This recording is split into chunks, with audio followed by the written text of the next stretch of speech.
මේ බලන්න පරිසරය හරිම ලස්සනයි. ගස් කොළන් හරියට චිත්‍රයක් ඇඳලා වගේ. මේ ඇමරිකාවේ සීසන් 4ක් තියෙනවා.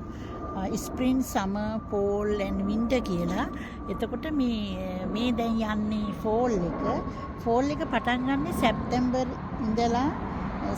ඉඳලා දෙසැම්බර් වෙනකන්. මේ කාලෙට කාලගුණය හරීම සීත කාලයක්.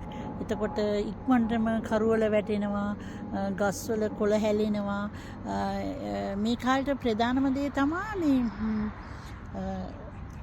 හැලවින් තියෙනවා. හැලවින් කියලා හැලවින් මාසෙට ළමයි හරිම ආසයි. ඒක තියෙන්නේ ඔක්තෝබර් 31 වෙනිදා.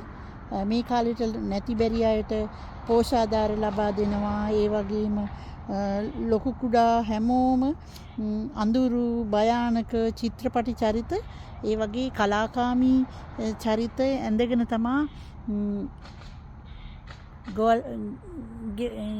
ගෙයින් ගෙට යනවා. එතකොට මේ පොඩි ළමයින්ට හැමෝම කැන්ඩි ඒ වගේ දේවල් ලබලා දෙනවා. ඉතින් හරිම සතුටුදායක ළමයි බලාගෙන ඉන්න මොහොතක් තමයි මේ ඔක්තෝබර් 31 වෙනිදා කියන්නේ. මේ හැලවින් දවසේ සමහර දවසට ඒ දවසට ගොඩාක් වහින දවස් තියෙනවා. ඉතින් අපි බලාගෙන ඉමු.